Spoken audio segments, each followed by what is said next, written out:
Are you familiar with the events of August 9th, 1969? One of Hollywood's most infamous and gruesome murders occurred that night.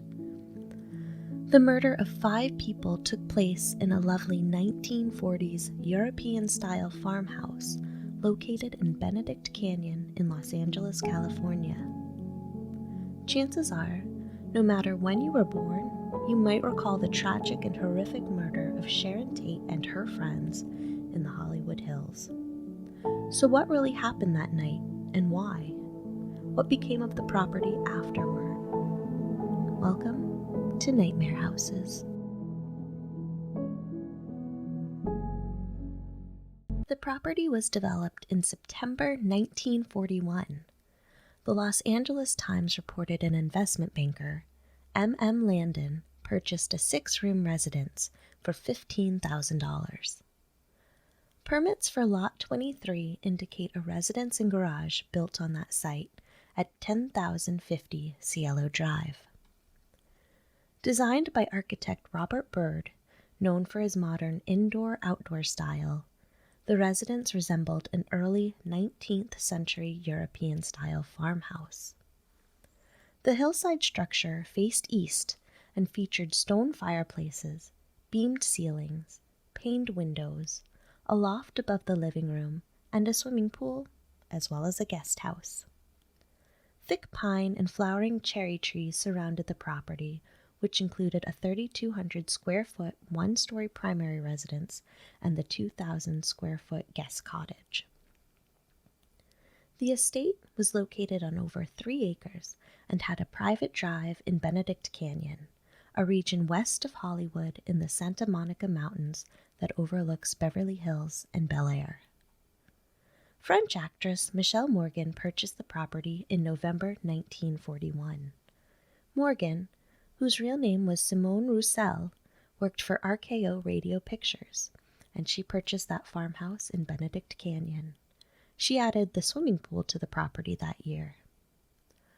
Morgan only lived there for about 2 years before returning to France. In 1943, Dr. Hartley Dewey and his wife purchased the property.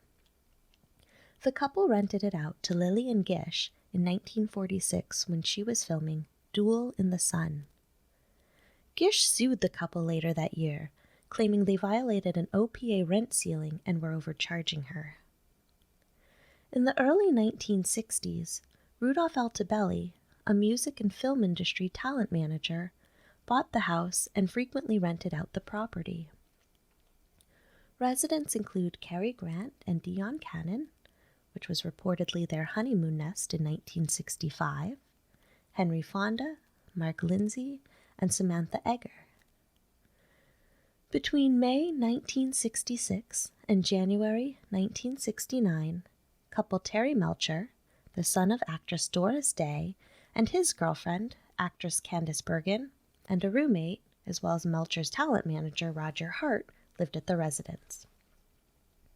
In late 1968, Charles Manson visited the house while Melcher and Bergen lived there. Charles Manson was born Charles Mills Maddox on November 12, 1934, to a 16-year-old Kathleen Maddox in Cincinnati, Ohio. Manson probably never knew his biological father. Before Manson's birth, Maddox married William Eugene Manson, a laborer at a dry cleaning business. Maddox often went on drinking sprees with her brother Luther, leaving Charles with multiple babysitters. On April 30, 1937, the couple divorced after William alleged gross neglect of duty by Maddox. Charles retained William's last name, Manson. Manson's mother was arrested and spent time in and out of jail. His troubled life started early as well, and he would also spend most of his time locked up. Manson was released from prison on March 21, 1967. At that point, he had spent more than half of his 32 years in prisons and other institutions. He told authorities that prison had become his home, and he requested permission to stay.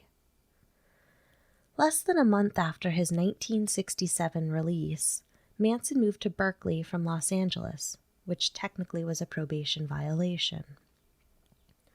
At this time, Manson would first take LSD and start to use it frequently. He found inspiration from the free love philosophy in the Haight-Ashbury during the Summer of Love. He began preaching his philosophy based on a mixture of the novel Stranger in a Strange Land, the Bible, Scientology, Dale Carnegie, and the Beatles, which quickly earned him a following that he would call his family.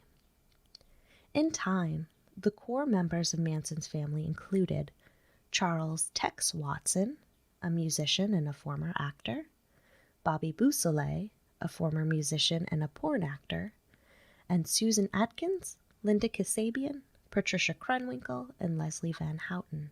The Manson family developed into a doomsday cult when Manson became fixated on the idea of an imminent apocalyptic race war between America's black population and the white population. Manson told them that the black people would rise up and kill all white people except for Manson and his family. He proclaimed Helter Skelter, taken from a song on the Beatles' recently released White Album, to refer to this upcoming race war. Manson had been affiliated with Beach Boy Dennis Wilson for a short period of time and hoped to use Melcher, a record producer, to make a studio album. Melcher was not impressed with Manson and effectively dismissed him. In January 1969, Melcher and Bergen broke up and moved out of the residence, with Melcher relocating to Malibu. In February 1969, director Roman Polanski and his wife, actress Sharon Tate, began renting the home from Altobelli. The lease was for 1 year, starting on February 15, 1969, at the cost of $1,500 per month. On the night of August 8th and into August 9th, 1969, Tex Watson drove fellow Manson family members, Susan Atkins, Linda Kasabian, and Patricia Krenwinkel, to the base of 10,050 Cielo Drive. Watson claims Charles Manson had instructed him to go to the house and totally destroy everyone in it, and to do it as gruesome as you can. Manson told the women to do as Watson instructed them. The occupants at 10,050 Cielo Drive that evening were 33-year-old Wojtek Frykowski, a childhood friend of Roman Polanski's. Frykowski grew up in Poland and studied chemistry. He became bar friends with Polanski while hanging around film studios in Poland.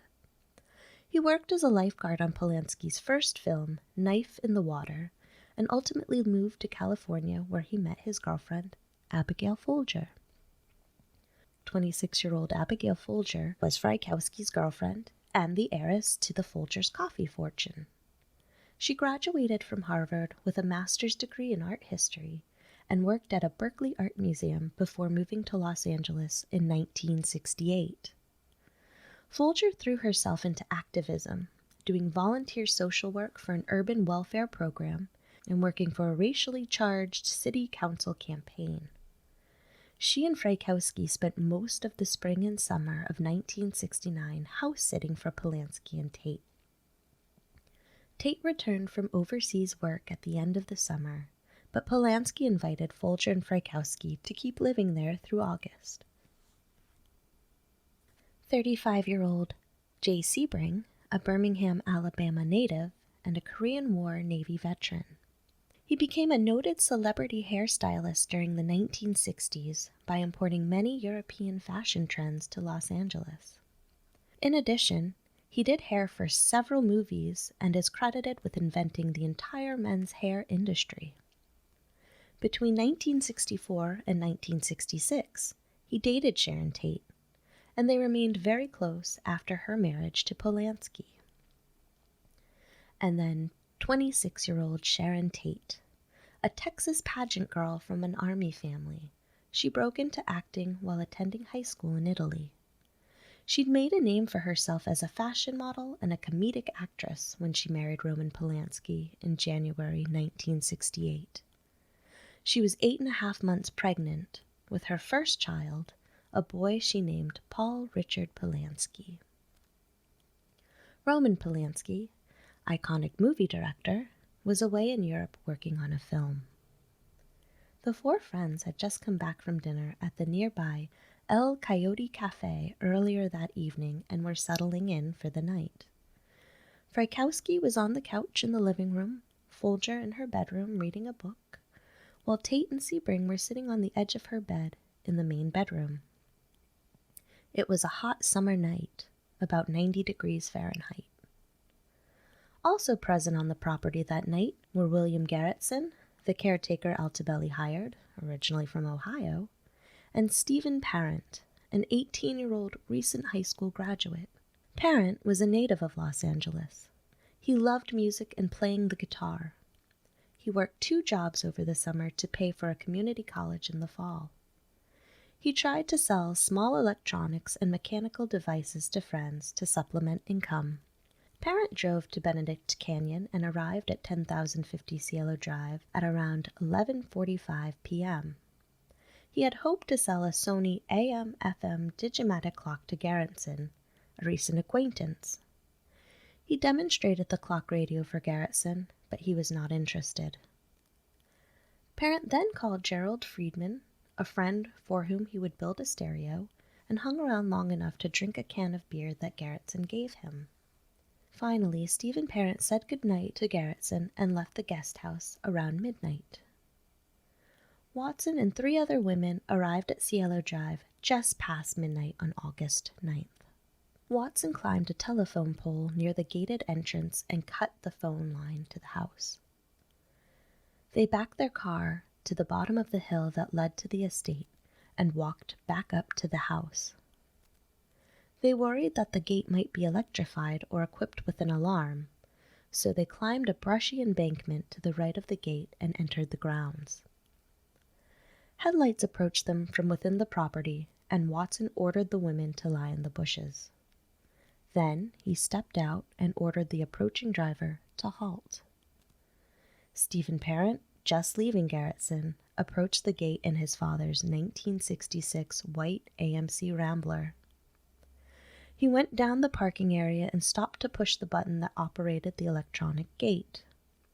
As Parent rolled down his window, he met a dark figure who shouted, "Halt." Watson leveled a .22 caliber revolver at Parent, who begged him not to hurt him, claiming he would not say anything. Watson lunged at Parent with a knife, giving him a defensive slash wound on the palm of his hand that severed tendons and tore the young man's wristwatch off. Then he shot him 4 times in the chest and abdomen, killing him. Watson then ordered the women to help push the car farther up the driveway. Watson next cut the screen of a window and told Kasabian to keep watch down by the gate. She walked over to Parent's car and waited. Watson removed the screen, entered through the window, and let Atkins and Krenwinkel in through the front door. He whispered to Atkins and awoke Frykowski, who was sleeping on the living room couch. Watson kicked him in the head. When Frykowski asked who he was and what he was doing there, Watson replied, "I'm the devil, and I'm here to do the devil's business." On Watson's direction, Atkins found the house's 3 other occupants with Krenwinkel's help and forced them into the living room. People frequently came and went to the residence to party and confused the occupants in their bedrooms when the intrusion began. Watson began to tie Tate and Sebring together by their necks with a rope he had brought, and then slung it over one of the living room's ceiling beams. Sebring protested the murderer's rough treatment of the pregnant Tate, so Watson shot him. Folger was taken momentarily back to her bedroom for her purse, and she gave the murderers $70. Watson then stabbed Sebring 7 times, killing him. Frykowski's hands were bound with a towel, but he freed himself and began struggling with Atkins, who stabbed at his legs with a knife. He fought his way out the front door and onto the porch, but Watson caught up with him, struck him over the head with a gun multiple times, stabbed him repeatedly, and shot him twice. Kasabian heard horrifying sounds and moved towards the house from her position in the driveway. She told Atkins that someone was coming in an attempt to stop the murders. Folger escaped from Krenwinkel and fled out a bedroom door to the pool area from inside the house. Krenwinkel pursued her and caught her on the front lawn, where she stabbed her and tackled her to the ground. Watson then helped finish her off. Her assailants stabbed her a total of 28 times. Frykowski struggled across the lawn, but Watson continued to stab him, killing him too. Frykowski suffered 51 stab wounds and had also been struck 13 times in the head with the butt of Watson's gun, which bent at the barrel and broke off one side of the gun grip, which was later recovered at the scene. Inside the house, Tate pleaded to be allowed to live long enough to give birth and offered herself as a hostage in an attempt to save the life of her unborn child, but to no avail. Both Adkins and Watson stabbed Tate 16 times, killing her. They stabbed her first in the heart and the chest, and then in the back repeatedly. As she died, Sharon Tate called out for her mother. According to Watson, Manson had told the women to leave a sign, something witchy. Adkins wrote "pig" on the front white door in Tate's blood.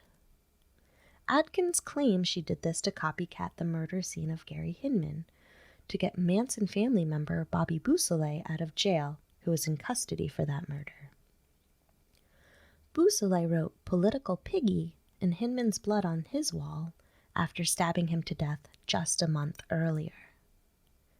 The family left a pair of horn-rimmed glasses at the scene, which at one point was considered a crucial piece of evidence by police, but was later dismissed as irrelevant. The glasses were a false clue to start what Manson called his helter-skelter, the race war.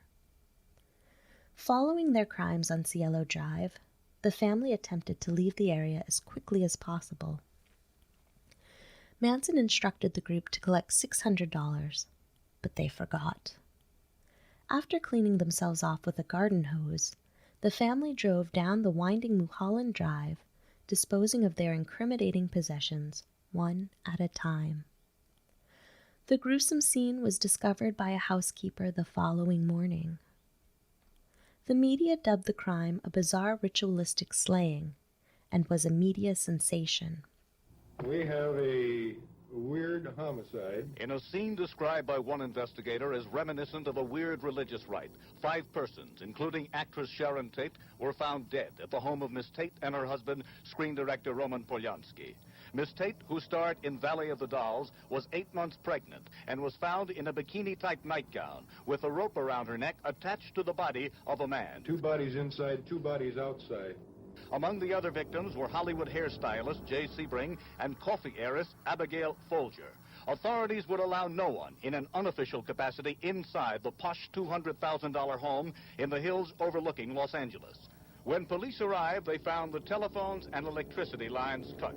The bodies had been dead about 12 hours. They were discovered this morning by a maid who ran screaming to neighbors. One officer summed up the murders when he said, "In all my years, I have never seen anything like this before." The caretaker, Garretson, was awake the whole night. He lived in the carriage house and was unaware of the murders just outside. He only found out what happened when police showed up banging on his front door the following morning. Initially, he was the primary suspect, but was later deemed that he never heard a thing with the music on and the distance of the carriage house to the main house. Garretson moved back to his native Ohio after the events. A few months later, Altabelli sued Polanski for illegally permitting Life magazine to photograph and publish the home following the murders. He claimed that those photos damaged the property value and contended the images, particularly the front door where "pig" was written in blood, would prevent him from selling the property. He moved into the house just 3 weeks after the murders and resided there until 1988. Altobelli said that he felt safe, secure, loved, and beauty during an interview while living there. The house sold next to John Prell, a real estate investor. In 1992, Prell sold the property to Alvin Weintraub, another real estate investor. The final resident of the original house was the musician Trent Reznor of Nine Inch Nails. Reznor rented the house from 1992 and set up a recording studio there. The studio, dubbed Pig, about Atkins writing pig in Tate's blood on the front door, was the site of recording session for most of the Nine Inch Nails album, The Downward Spiral, from 1994. The band also recorded the EP Broken and filmed the video for Gave Up at 10,050 Cielo Drive. In addition, Marilyn Manson recorded sections of the album Portrait of an American Family at the In-House Studio in 1992. Reznor moved out in December 1993, later explaining there was too much history in that house for him to handle. Reznor took the house's front door with him when he moved out, installing it at Nothing Studios, his new recording studio and record label headquartered in New Orleans. Nothing Studios was later sold, and the facade of the building changed.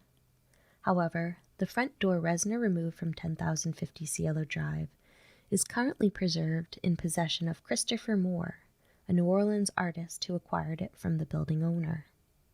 After renting out the house, Alvin Weintraub demolished it that year in 1994. In 1996, the newly constructed home was completed, which he named Villa Bella, and he obtained a new address for the property, 10,066 Cielo Drive. The new residence is entirely different from the original home that once occupied the site.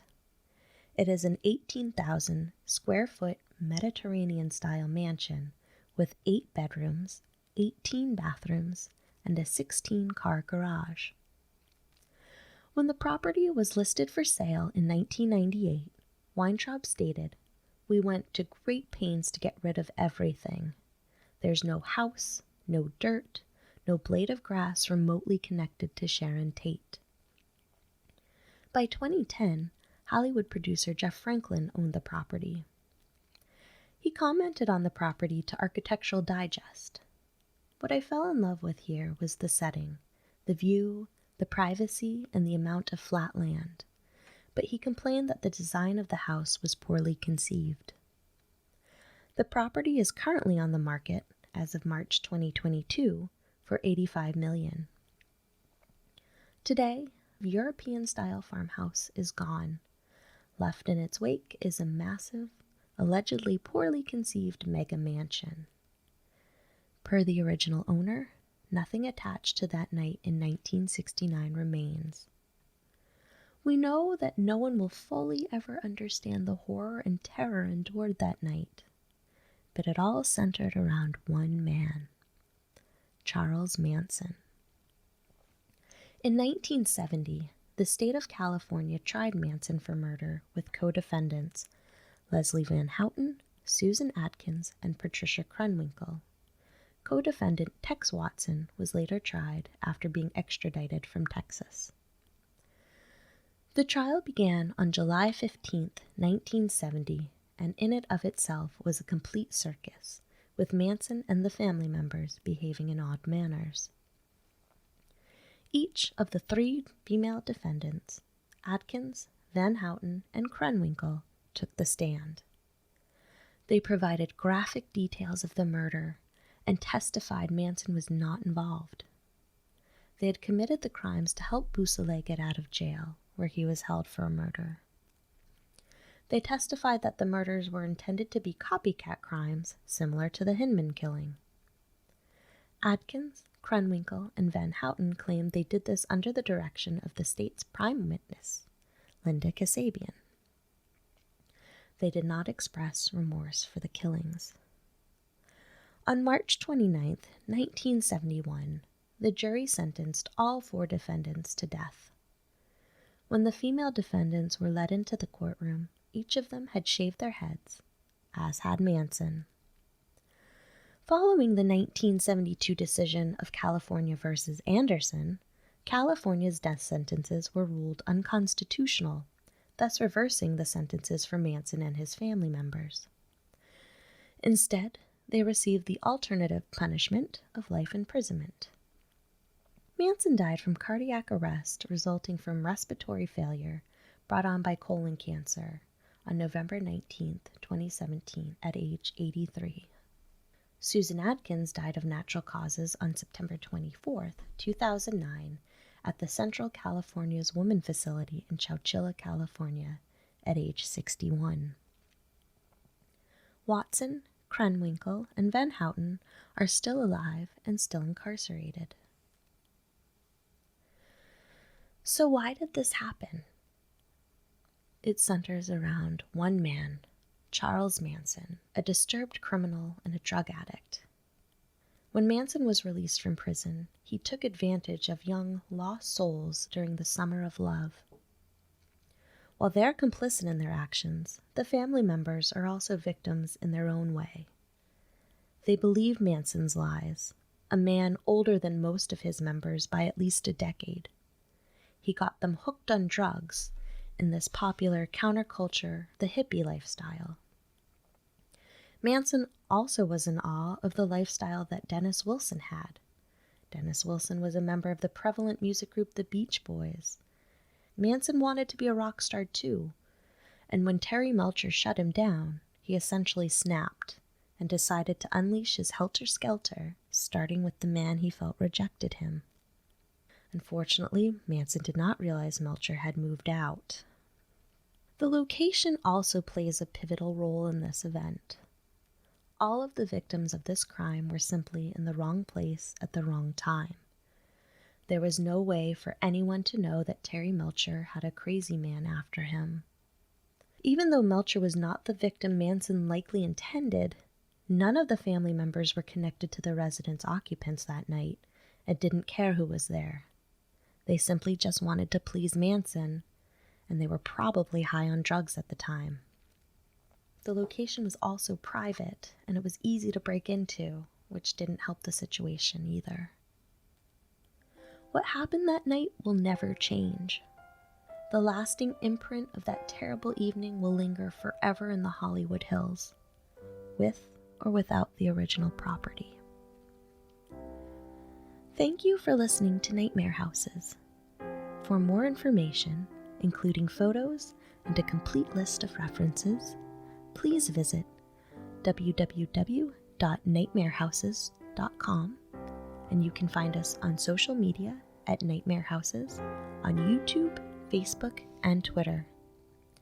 Until next time, goodbye.